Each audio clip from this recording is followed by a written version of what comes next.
So guys देखते हैं हम retirement of death of partner reconstruction में पहला सम इसमें क्या क्या दिया हुआ है और कैसे कैलकुलेटिवली हम लोग सारे ट्रांजेक्शन करते हैं। Rekha, Menaka and Mukta they are partners in a business sharing profit and losses in the ratio of 2:1:1 respectively. Their balance sheet as on 31 March 2019। So balance sheet 31 March 2019 की दी गई है। तीन पार्टनर्स थे, 2:1:1 रेशियो है, ठीक है। कैपिटल में रेखा 60,000, मेनका 70,000, मुक्ता 34,000 कैपिटल बैलेंसेस ट्रांसफर करेंगे पार्टनर्स कैपिटल अकाउंट में credit side. Creditors 18,000, bills payable 2,000, दोनों भी लाइबिलिटीज है, लाइबिलिटी साइड में इंटर करेंगे। General reserve 16,000। Guys general reserve क्या है? एक्यूमुलेटेड प्रॉफिट पार्ट है, तो जिस तरह से हम ट्रीट करते थे पिछले सम्स में, जैसे भी हमने देखा है सेम उसी तरह से ट्रीट करेंगे। जनरल रिजर्व को रिटर्न ऑफ कर देंगे और उसे बैलेंस शीट में कैरी नहीं करेंगे, ठीक है। Plant and machinery 60,000, debtors 50,000, furniture 30,000, bank 60,000। सारे एसेट्स की वैल्यू दी गई है। बैंक एंड कैश के अंदर ट्रांजेक्शन होते हैं तो उसे हम लोग अलग से लिख लेंगे और बाकी सारी चीजें एसेट्स में मेंटेन करेंगे, ठीक है। इसके बाद क्या दिया? मुक्ता डेड ऑन 1 जुलाई 2019। मुक्ता की डेथ हो जाती है 1 जुलाई 2019 को। 31 मार्च की हमें दी गई है बैलेंस शीट। उसके बाद 1 जुलाई को उसकी डेथ हो रही है, तो 1 जुलाई के आगे से जो फॉर्म होगा वो रिकंस्टिट्यूट करके हम लोग कैरी करेंगे। तो हमें रिकंस्टिट्यूशन करना है डेथ ऑफ पार्टनरशिप में। Plant and machinery was to be revalued at rupees 70,000 and RDD is to be created at rupees 2,000। दोनों भी प्लांट एंड मशीनरी या डेटर्स के ऊपर एडजस्टमेंट है, एडजस्टमेंट की मार्किंग करेंगे और दोनों इंटर करेंगे हम लोग। The drawing of Mukta up to the date of her death amounted to rupees 10,000। Mukta की ड्रॉइंग बताई गई हमें एट द डेथ, जब तक उसकी डेथ हुई तब तक की। तो हमें सारे पार्टनर्स की सारी इन्फॉर्मेशन नहीं दी होती। जैसे हम लोग फाइनल अकाउंट करते, फाइनल अकाउंट में सारे एडजस्टमेंट पार्ट नहीं दिए होते, तो उसमें क्या होता था, सारे पार्टनर्स के एडजस्टमेंट पार्ट पूरे दिए जाते थे कि ये पार्टनर है, इसका इतना कैपिटल, इतना इसका इतना, ड्राइंग इसका इतना। बट एक पार्टनर सिर्फ डेथ हुई है तो उस पार्टनर से रिलेटेड सारी इन्फॉर्मेशन हमें दे दी जाएगी ताकि उस पार्टनर से रिलेटेड सारी फॉर्मेलिटीज हम लोग कंप्लीट कर दे। सारे ट्रांजेक्शन कंप्लीट करके 1 जुलाई के आगे से जब हम बिजनेस करेंगे तो सिर्फ 2 ही पार्टनर है, रेखा एंड मेनका, वो लोग कंटिन्यू करेंगे। तो मुक्ता से रिलेटेड सारी ट्रांजेक्शन कंप्लीट करने, तो मुक्ता का ड्राइंग दिया गया 10,000, इंटरेस्ट ऑन ड्राइंग 1,000 चार्ज करने के लिए बोला गया है। सो इंटरेस्ट चार्ज करेंगे हम लोग। बस इंटरेस्ट ऑन ड्राइंग ये हमारे लिए, हम लोग इसे इनकम ट्रीट नहीं करेंगे क्योंकि हमें पैसा आएगा नहीं आएगा ये डाउटफुल है अभी भी। क्योंकि क्या प्रॉफिट होगा बिजनेस में, हम सोच सकते हैं क्या आने वाले साल में भी प्रॉफिट ही होगा, ऐसा नहीं सोचा जा सकता। तो इसीलिए बिजनेस जो है वो एक अननेसेसरी वाली चीजें होती है। तो ऐसे में हमें सिर्फ उसे फिक्टिशियसली ट्रीट करना है। तो देखते हैं हम उसे कैसे ट्रीट करेंगे अकाउंट्स में। Her share of goodwill should be calculated at 3 years purchase of profit for last 4 years, which were first year 1,50,000, second year 1,30,000, third year 70,000 and fourth year 50,000। So goodwill calculation का part बताया गया। Goodwill calculation आपको आता है very easily. यहाँ पर सिर्फ हमें बताया गया लास्ट 3 years के परचेस के हिसाब से हमें लास्ट 4 year के प्रॉफिट के अकॉर्डिंगली गुडविल कैलकुलेट करना है। सो ये हमें कैलकुलेट करना ऑलरेडी आता भी है, हम सब में वर्किंग नोट करके इससे बताएंगे कि कैसे गुडविल कैलकुलेट करेंगे। Next and last one is the deceased partner means Mukta share of part of profit up to the date of death to be calculated on the basis of average profit of last 2 years। So my dear friends, क्या 1 जुलाई तक हम लोग account close तो नहीं कर रहे। Account हमारा 31 मार्च every year close होता है ना, क्योंकि हमारे अकाउंटिंग ईयर क्या 1 अप्रैल से 31 मार्च है। तो ऐसे में क्या है इनका प्रॉफिट कैसे कैलकुलेट करना है, हमें एवरेज बेसिस पे कैलकुलेट करना है कि लास्ट 2 ईयर से कैसे प्रॉफिट हुआ है, उसके अकॉर्डिंगली हम लोग प्रॉफिट कैलकुलेट करके मुक्ता के अकाउंट में शेयर उसका दिखा देंगे, ठीक है। So what you have to prepare? Profit and loss adjustment account, partners capital accounts, balance sheet of the continuing firm and give working note of profit and goodwill। Profit और goodwill की working note हमें देनी है। तो compulsory सम में बोला भी है और नहीं भी दिया रहे तो भी हमें कैलकुलेट करना ही पड़ता था क्योंकि कैलकुलेटिव पार्ट है, हमें सम में नहीं दिया गया। And balance sheet of continuing firm यहाँ पे बोला गया, मीन्स हमें balance sheet after the reconstitution बनानी है, यानी कि जो पार्टनर जिसकी डेथ हुई है उसके बाद जो लोग कंटिन्यू कर रहे हैं उसके अकॉर्डिंगली हमें बैलेंस शीट यहाँ पे क्रिएट करनी है, ठीक है। अब क्या क्या हमें बैलेंस बताया गया उसके अकॉर्डिंगली इंट्रीज करते हैं। सबसे पहले बताया गया रेखा, मेनका एंड मुक्ता के capital balances. So very first thing, partners capital account credit side, जैसे पहले से हम लोग एंट्री करते आते हैं, बाय बैलेंस ब्रॉट डाउन कितना अमाउंट दिया 60, 70 एंड 34। सो 60,000, 70,000 एंड 34,000 इस तरह से इंटर कर दिया मैंने पहले कैपिटल बैलेंसेस। अब इसके बाद दिया क्रेडिटर्स 18,000, तो क्रेडिटर्स की एंट्री करूँ उसके पहले मैं यहाँ पे कैपिटल के प्लेस छोड़ दूंगा। सो 2 ही कंटिन्यूइंग पार्टनर और सर्वाइविंग पार्टनर है हमारे बिजनेस में आगे, that is Rekha and Menaka. तो मैं रेखा और मेनका का नाम यहाँ पे लिख लेता हूँ। इसके बाद क्रेटस दिया है 18,000। सो बिना एडजस्टमेंट है क्या है, डायरेक्ट आउटर कॉलम में मैंने लिख दिया इसको। इसके बाद बताया गया बिल्स पेएबल, तो बिल्स पेएबल पे भी कोई एडजस्टमेंट नहीं है, सीधे आउटर कॉलम में इंटर कर दिया। इसके बाद क्या दिया, general reserve. General reserve accumulated profit का पार्ट है, किसी भी तरह के general reserve, capital reserve, profit and loss reserve, और उसके अलावा रिजर्व फंड दिया है लायबिलिटीज साइड में, और प्रॉफिट एंड लॉस कभी हमें असेट साइड में दिया होता है। तो ये सारे जो है एक्यूमुलेटेड प्रॉफिट एंड लॉस का पार्ट होते हैं, जिसे हम लोग पार्टनर्स कैपिटल अकाउंट में डाल के रिटर्न ऑफ कर देंगे। ठीक है, तो जनरल रिजर्व कितना दिया हुआ है, 16,000, राइट। जनरल रिजर्व 16,000 दिया हुआ है।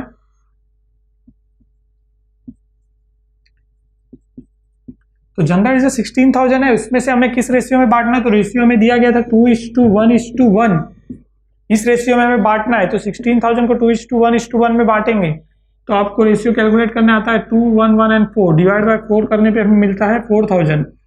सो इस अकॉर्डिंगली जब हम लोग कैलकुलेट करेंगे तो हमें मिलेगा, इसे इंटर करेंगे हम लोग यहाँ पर पार्टनर्स कैपिटल अकाउंट में। जनरल रिजर्व कितना आएगा, 4 × 2 करेंगे 8,000, देन 4,000, देन 4,000। इस तरह से जनरल रिजर्व हमने रिटर्न ऑफ कर दिया। आगे बैलेंस शीट में कंटिन्यूइंग फॉर्म में हम लोग इसे कंटिन्यू नहीं करेंगे। प्लांट एंड मशीनरी एडजस्टमेंट है, असेट साइड में हम लोग इंटर करेंगे। प्लांट एंड मशीनरी कितना बताया है, 60,000।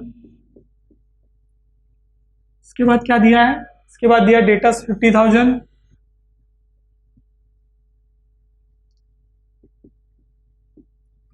इसके बाद क्या दिया देखेंगे, इसके बाद दिया फर्नीचर 30,000।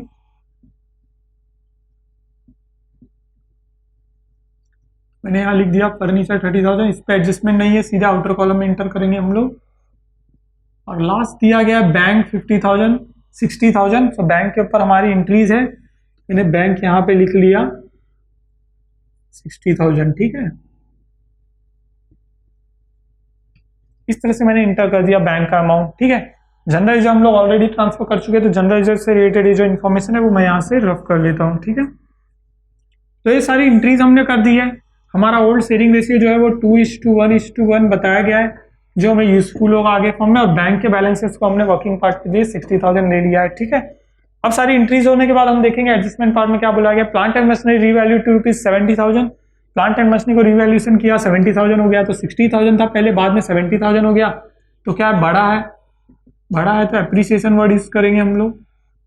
असेट्स का बढ़ना हमारे लिए प्रॉफिट है, सो प्रॉफिट है, हमें फायदा हो रहा है, फायदा हो रहा है तो हम लोग क्या करेंगे, profit and loss adjustment account के क्रेडिट साइड में इंटर करेंगे प्लांट एंड मशीनरी अकाउंट। बताया गया 10,000 बढ़ा है ना, कि 60 था पहले, अब 70 हो गया, तो 10,000 बढ़ रहा है, तो 10,000 एप्रिसिएशन का एंट्री कर दिया। इसके बाद बताया गया आरडीडी टू बी मेंटेन ₹2,000। सो 2,000 रुपये का आरडीडी मेंटेन करना है, तो 2,000 माइनस हो जाएगा, लेस आरडीडी लिखेंगे हम लोग यहाँ पर। माइनस करने के बाद बचेगा अमाउंट 48,000, और ये 2,000 आरडीडी मतलब डेटर्स कम हो रहे, एसेट्स कम हो रहे, तो हम लोग यहाँ पर लिखेंगे डेबिट साइड में 2 आरडीडी 2,000।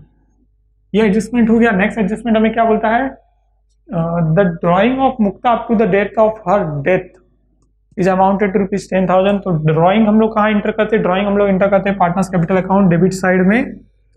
यहाँ पर लिख देंगे ड्रॉइंग, और जो पार्टनर की डेथ हुई है उसी की सिर्फ एंट्रीज हमें दी होगी, क्योंकि बाकी पार्टनर्स कंटिन्यू करने वाले हैं, उनका अकाउंट क्लोज होगा 31 मार्च को। तो यहाँ पर कोई अमाउंट नहीं, और यहाँ पर 10,000 आ जाएगा। माय डियर फ्रेंड, पहले बैंक हमें 60,000 ऑलरेडी दिया हुआ है। ड्रॉइंग जो है मुक्ता ने लिया है, मतलब पैसा बैंक में से गया है, क्योंकि गुड्स से रिलेटेड इन्फॉर्मेशन नहीं दी गई है। तो इस तरह से 10,000 कम होने वाले हैं, क्योंकि 10,000 रुपये का ड्रॉइंग लिया मुक्ता ने, तो बैंक में से मैंने माइनस कर दिया। एवरी एंट्री का 2 इफेक्ट होता है, ये ध्यान रखना है, इसके अकॉर्डिंगली हमने ये ट्रांजेक्शन किया। Charge interest on drawing ₹1,000। Interest on drawing again debit side में ही आता है हमेशा। टू इंटरेस्ट ऑन ड्रॉइंग, ये भी मुक्ता का है, मुक्ता के लिए 1,000 इंटर कर दिया मैंने। 1,000 का इफेक्ट कहाँ जाएगा, तो वो मैं आपको बताता हूँ उसका इफेक्ट कैसे करना है। तो ये ड्राइंग जो है उसे कैसे यूज करना है और उसका कैसे यूज होगा, तो इसके लिए मैं इसे एक बार लिख कर रखता हूँ यहाँ पर। इंटरेस्ट ऑन ड्राइंग 1,000, तो ये हमें करना है बाकी, इसलिए मैंने यहाँ लिख के रखा है। इसको कैसे यूज करना और किस तरह से एंटर करना है मैं बताता हूँ। इसके बाद क्या बताया, गुडविल लास्ट 4 ईयर्स के बेस पे लास्ट 3 ईयर्स के परचेज के अकॉर्डिंगली हमें कैलकुलेट करना है। तो लास्ट 4 ईयर का प्रॉफिट हमें बताया गया, तो हम लोग करते हैं यहाँ पर फर्स्ट वर्किंग नोट। ठीक है, तो पहली वर्किंग नोट हमें करनी है, working note number 1, calculation of goodwill.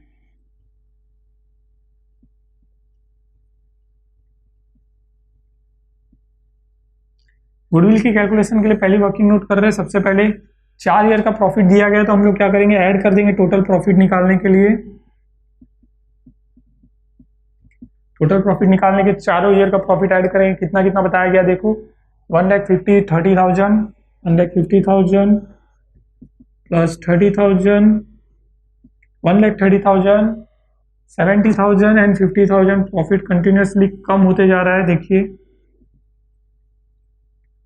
तो इस सबको ऐड करेंगे, हमें मिलेगा 4 लाख। अब हम लोग निकालेंगे एवरेज प्रॉफिट। एवरेज प्रॉफिट का फॉर्मूला क्या है, total profit divided by number of years. वैसे टोटल प्रॉफिट हमें दिया गया है ऑलरेडी, हमने कैलकुलेट किया अभी अभी 4 लाख। टोटल प्रॉफिट लिख लेंगे 4 लाख। कितने साल का है टोटल प्रॉफिट, तो 1 2 3 4 साल का है। सो 4 लाख डिवाइड बाय 4 करने पे हमें मिल रहा है 1 लाख। हमें मिल गया एवरेज प्रॉफिट। अब हमें क्या निकालना है, गुडविल। गुडविल का फॉर्मूला क्या है,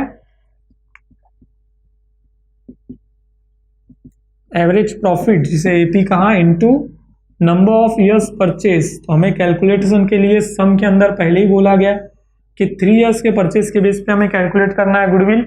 तो एवरेज प्रॉफिट हमें मिला 1 लाख इंटू 3 इयर्स के बेस पे करना है। तो 1 लाख इंटू 3 करने पे हमें कितना मिलेगा, 3 लाख। तो हमें मिल गया गुडविल। लेकिन ये गुडविल जो है वो पूरे फॉर्म का गुडविल हो गया। एक्चुअली हम लोग किसके लिए ये सारी एंट्रीज कर रहे हैं, क्योंकि बीच in the middle of the year, middle of the accounting year के बीच में मुक्ता जो एक पार्टनर है जिसकी डेथ हो गई है, तो इसके लिए हम लोग कैलकुलेट कर रहे हैं। तो हम लोग सिर्फ मुक्ता का शेयर निकालेंगे। सो मुक्ता का शेयर कैसे निकालेंगे, तो शेयर रेशियो जो है 2:1:1, इसके अकॉर्डिंगली इसे डिवाइड बाय 4 करके इंटू 1 करेंगे मुक्ता का शेयर निकालने के लिए। सो मुक्ता शेयर ऑफ गुडविल निकालना है। तो गाइस 3 लाख है और मुक्ता का शेयर है 14 इंटू 3 लाख कर देंगे और हमें मिलेगा 75,000। So goodwill calculation part completed. अब गुडविल रेस करना है in the books of account. तो गुडविल की एंट्री आपको पता ही है कैसे करते हैं, goodwill account debit to partners capital account. So goodwill account debit to partners capital account मतलब यहाँ पर आ जाएगा एंट्री पार्टनर्स कैपिटल अकाउंट के क्रेडिट साइड में बाय गुडविल अकाउंट। दोनों पार्टनर नहीं, सिर्फ एक पार्टनर के लिए हम लोग कैलकुलेट कर रहे हैं। तो 75,000 ये हो गया। अब ये इंपॉर्टेंट पार्ट, ये एक और इंपॉर्टेंट पार्ट इसमें ये हो गया कि हमें गुडविल रिटर्न ऑफ से रिलेटेड कोई इन्फॉर्मेशन नहीं दी गई है कि क्या गुडविल हमें रिटेन करना है बिजनेस में, क्या बिजनेस से रिटेन ऑफ करना है। जब कोई information, in the absence of information, हम लोग क्या करेंगे, गुडविल की एंट्री करेंगे हम लोग बैलेंस शीट में। ये हमने ऑलरेडी देखा ही है ना सब में, कि कभी भी गुडविल हमें रिटेन ऑफ करने के लिए नहीं बोला गया तो हम लोग क्या करते, बिजनेस फॉर्म में से कंटिन्यू करते। तो गुडविल मैं कंटिन्यू करूंगा, यहाँ पे 75,000 मैंने बैलेंस शीट में दिखा दिया। इसके बाद क्या दिया गया है, last very important entry again, कि this is partner share of profit up to the death of to be calculated on the basis of average profit of last 2 years. So guys 3 months तक तो मुक्ता जो है business में continue थी, तो 3 months से उसे क्या प्रॉफिट के पार्ट मिलेगा, तो वो कैलकुलेशन पार्ट हमें किस तरह से बताया गया कि वो हम लोग एवरेज प्रॉफिट के बेस पे करेंगे। और वो एवरेज प्रॉफिट जो है वो मुक्ता को लास्ट 2 ईयर्स के एवरेज प्रॉफिट के बेस पे निकाल के देना है। तो अगेन कैलकुलेटिव पार्ट हमें आ गया। वापस से एक वर्किंग नोट करनी है। वर्किंग नोट नंबर ये 1 थी कैलकुलेशन ऑफ गुडविल। अब मैं वर्किंग नोट नंबर 2 करूंगा for calculation of profit part of Mukta. ठीक है, डिसीज्ड पार्टनर यानी वो पार्टनर जो रिटायर, डेथ हो गई जिसकी। ठीक है, सो यहां पर हम लोग करेंगे working note number 2 for calculation of Mukta's profit.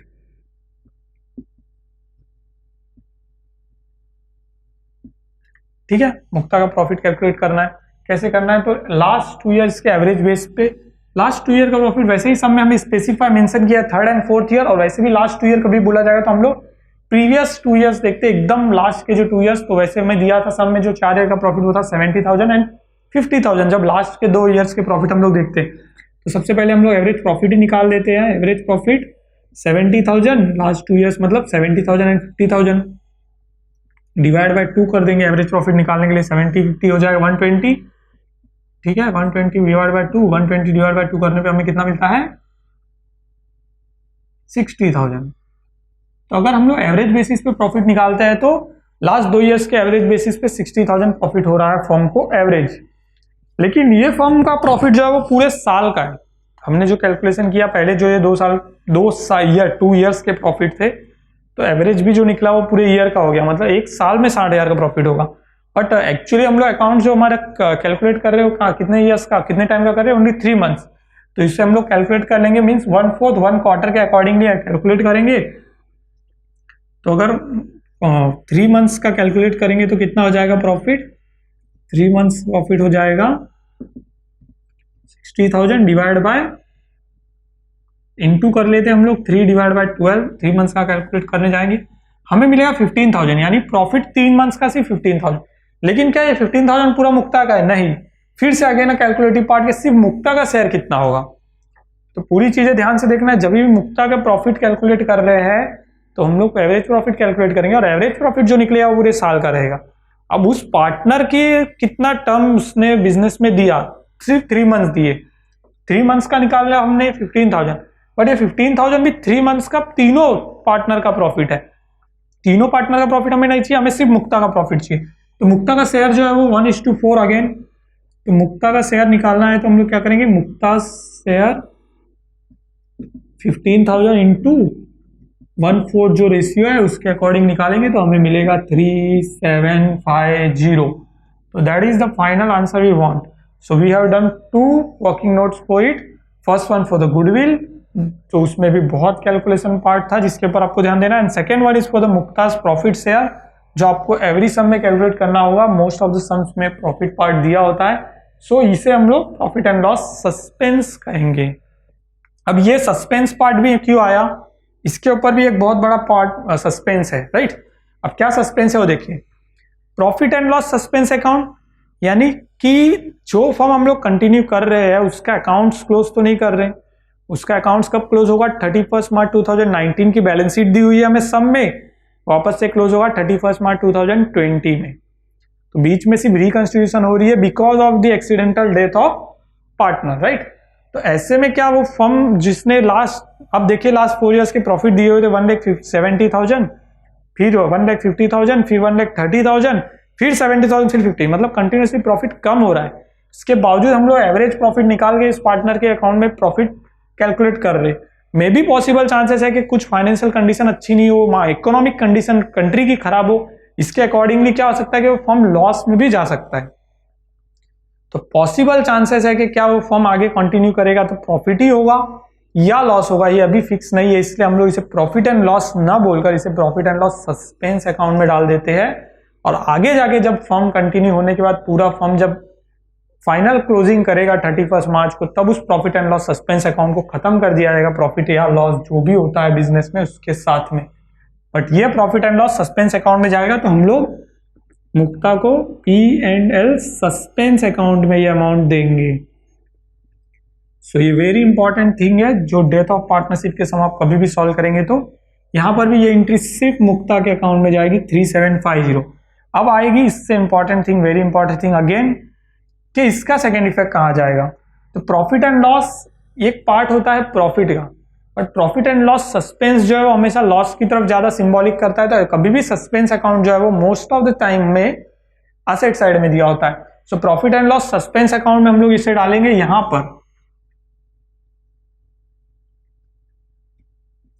Profit and loss suspense account, but इसे मैं इनर कॉलम में लिखूंगा।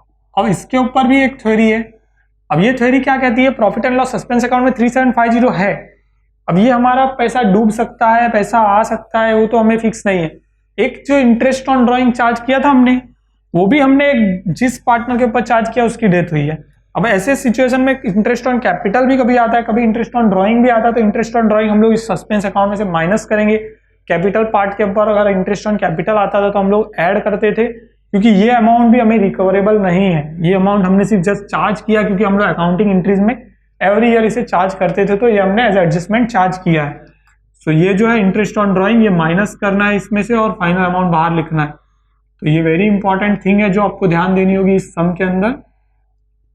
और फाइनल अमाउंट आपका बाहर आता है 2750। इस तरह से हमने सारे वर्किंग नोट कर दिए, सारे एडजस्टमेंट कर दिए। गुडविल पार्ट कैलकुलेट किया, गुडविल भी सिर्फ मुक्ता का शेयर कैलकुलेट किया, क्योंकि बिजनेस फर्म का गुडविल कैलकुलेट करने के लिए हमें नहीं बोला गया था। और वैसे भी सिर्फ एक ही पार्टनर की डेथ हो रही है तो उसी का शेयर कभी भी कैलकुलेट करना है। जस्ट सम में हमें बोल दिया जाए कि हमें पूरा गुडविल कैलकुलेट करना है, तो ही हम लोग कैलकुलेट करेंगे। फिर गुडविल रिटेन ऑफ से रिलेटेड कोई इंफॉर्मेशन सम में नहीं थी, तो ऐसे में हम लोगों ने गुडविल को कंटिन्यू किया, जो हम लोग हमेशा से कर रहे हैं। Admission of partner, retirement of partner, retirement of partner में हमने ये सारी चीजें की है, वही सारी चीजें हमने यहाँ पे की है। और उसके बाद आया था प्रॉफिट कैलकुलेशन पार्ट। तो प्रॉफिट कैलकुलेशन पार्ट में हमने देखा ये सारी चीजें इंटर कैसे की जाती है, मुक्ता का शेयर पहले कैसे कैलकुलेट किया, फिर उसके सस्पेंस अकाउंट में डालने के बाद उसके अंदर अगर कुछ accumulated interest on drawing, interest on capital से रिलेटेड कुछ एंट्रीज थी तो उससे एडजस्ट करके फाइनल अमाउंट डाला है। अब सारी एंट्रीज होने के बाद क्लोज करेंगे। उसके बाद एक और वेरी इंपॉर्टेंट और बहुत ही ज्यादा इंफॉर्मेशन वाला, इंफॉर्मेटिव, आपके लिए जानने लायक एक इंफॉर्मेशन फैक्ट आपको बताता हूं। तो पहले हम लोग क्लोज करेंगे। क्लोजिंग का वे एकदम सिंपल है सर। पहले रिवैल्यूएशन अकाउंट, जिसे profit and loss adjustment account भी कहा जाता है, वो क्लोज करना है। उसमें से प्रॉफिट या लॉस जो भी होता है वो पार्टनर्स कैपिटल अकाउंट में ट्रांसफर करना है। अब हम लोग डेथ के सम सॉल्व कर रहे हैं, तो ऑब्वियसली फर्स्ट हम लोग उस पार्टनर का कैलकुलेट करेंगे जिसकी डेथ हो गई है, उसका कैलकुलेट करके हमें इसे एडजस्ट करना है। और उसे एडजस्ट करने के बाद बचे हुए बैलेंसेस, जो बचे हुए दो कंटिन्यूइंग और सर्वाइविंग पार्टनर है, उनके बैलेंसेस को कैपिटल अकाउंट में लेके जाना है और उसके बाद बैलेंस शीट क्लोज करनी है। बैलेंस शीट क्लोज करने के पहले वेरी इंपॉर्टेंट थिंग, जब भी रिकंस्ट्रक्शन ऑफ पार्टनरशिप आप कर रहे हैं, तो इसके बाद उस समय आपको क्या करना होता है, कैश और बैंक अकाउंट को खत्म करना होता है, तो कैश और बैंक के बैलेंसेस को भी आप ट्रांसफर करेंगे। So again start. देखिए यहाँ पर 10,000 2,000 दो ही एंट्री है, तो 10,000 ऑब्वियसली ज्यादा है। सो 10,000 की एंट्री मैंने यहाँ पे कर ली, तो कितना प्रॉफिट आ रहा है वो भी कैलकुलेशन इजी हो गया। 8,000 प्रॉफिट आ रहा है, इसे कहते हैं रिवैल्यूएशन प्रॉफिट।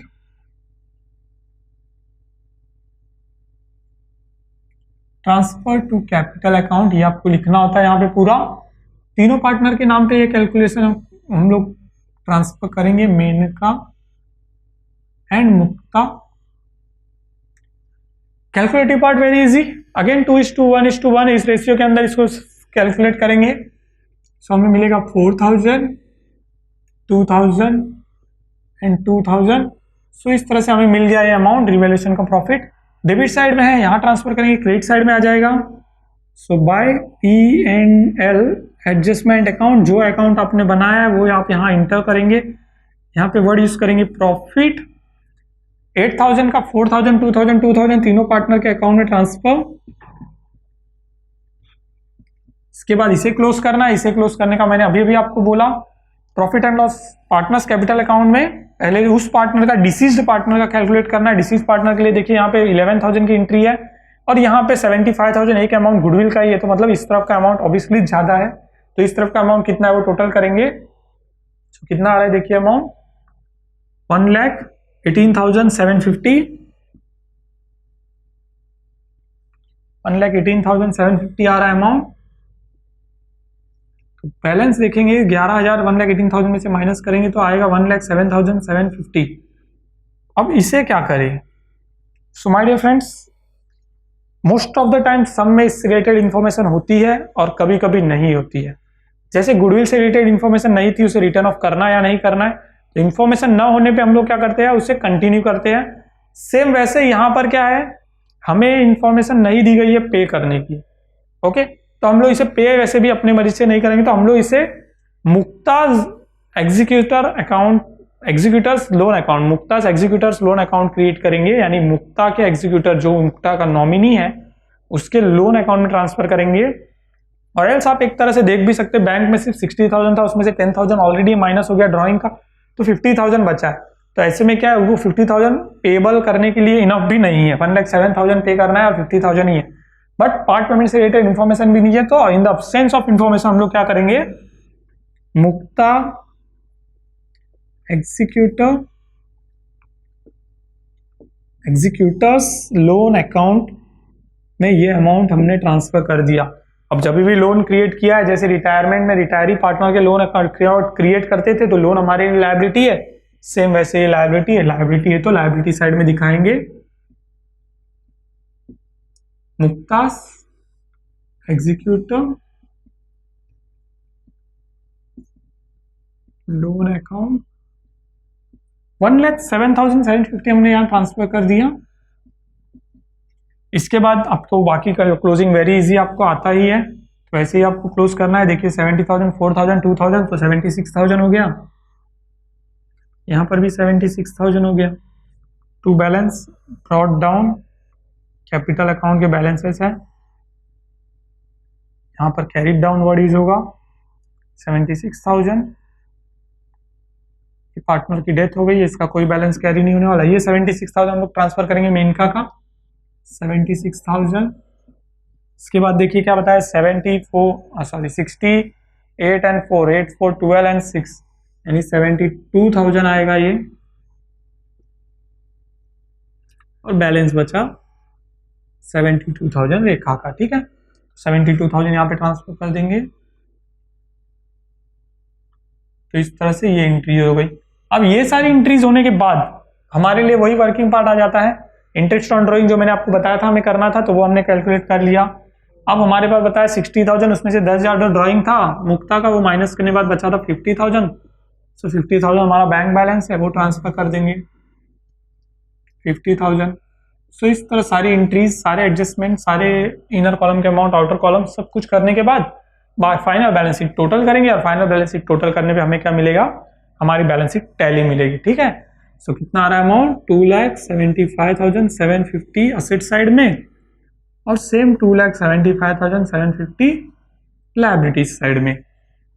ठीक है, सो इस तरह से ये सम हमारा कंप्लीट हो गया। अब मैंने कहा एक इंपॉर्टेंट फैक्ट आपको बता रहा, तो ये फैक्ट ये है, अपने रिटायरमेंट में सम देखे, रिटायरमेंट के सम में क्या होता था, पार्टनर रिटायर हमेशा 31 मार्च के बाद ही हो रहा था, यानी 1 अप्रैल को हो रहा था। ऐसा क्यों?